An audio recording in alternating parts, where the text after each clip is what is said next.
Hello everyone, welcome. My name is Phoenix and this is the Consumer's Guide to Filmmaking. Portrait of a Lady on Fire, 2020, Celine Sciamma. This film tells the tale of Mary Ann, a very talented painter. She is commissioned to paint the portrait of a lady named Heloise, who is to be married to an Italian nobleman. However, Mary Ann is asked to paint her portrait in secret due to Heloise's objections to the marriage. Eventually, Heloise becomes more cooperative with Mary Ann, and eventually they begin to fall in love. These two must now try to balance their love with Heloise's familial obligations. This was a really good film. This was an intelligent and well-crafted story of forbidden love. I'm going to start with the technical elements of this film before examining the story and the writing, because the writing is what warrants the most discussion. To start, the technical elements of this film are indeed very tight. The cinematography and editing is excellent. There are some beautifully framed and shot sequences in this movie. Many of these shots serve as clever visual callbacks and ways of explaining the themes and characters. The shots of Heloise in a white dress shining in a bright light and then fading out is very clever foreshadowing. But I think my favorite part of the movie was the score and the soundtrack. The film is primarily silent and quiet, but will occasionally bring in light music or diegetic sound. The use of choir vocals during the bonfire scene and the use of Vivaldi's violin music. When they do use music, it is earned and it hits hard. I think this is a good point to transition into the story and the writing, because many of these technical elements play into this tale of passion and love. The first third or so of this movie, I find, is the weakest.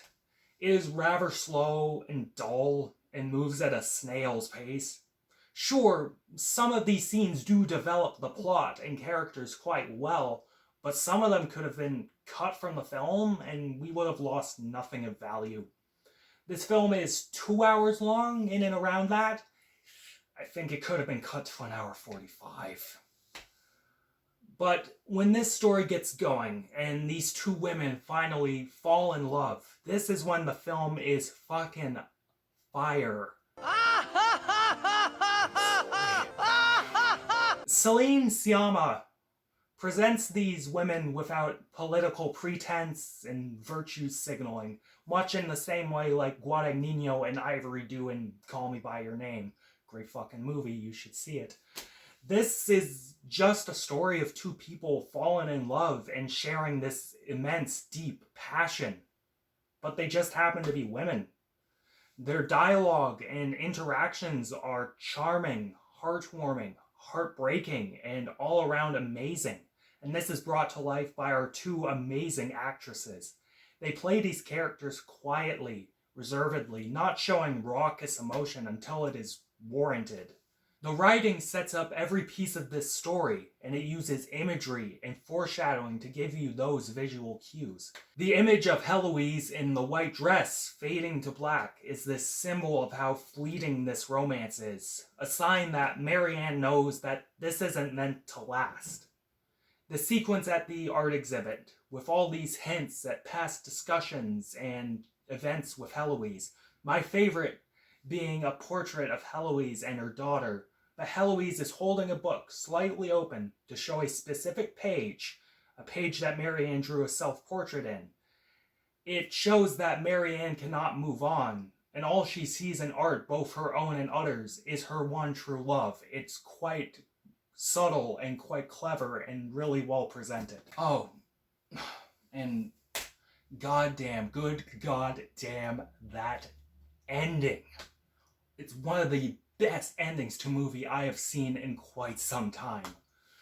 This static shot of Heloise that zooms in as time goes on, with it having just been explained that her and Mary Ann are in the same building, but Heloise is unaware of it.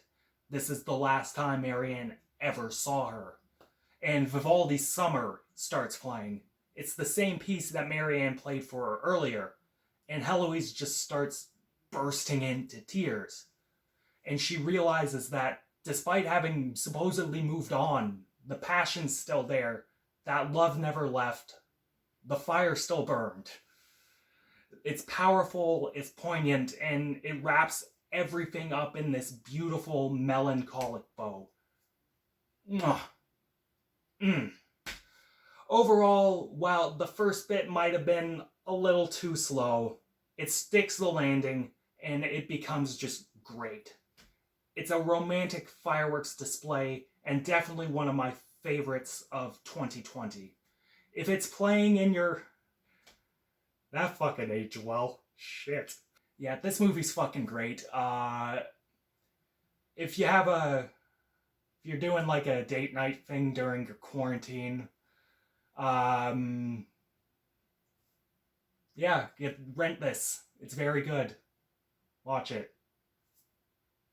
I'm feeling an 8.5 to a 9 out of 10 on this one. Fuck. Some of these scripts have aged like fucking piss. Stefan, take it away.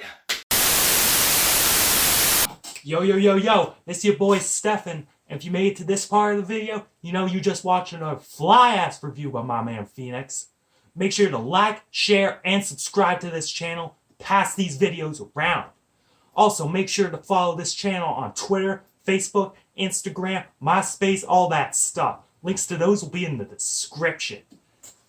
And man, if you like what's going on here, if you want Phoenix to keep doing his thing, man, you gotta donate to our Patreon and Subscribestar pages. That way, you can get all sorts of extra content that's just straight up baller. Yo, this is your boy Stefan signing out. Peace!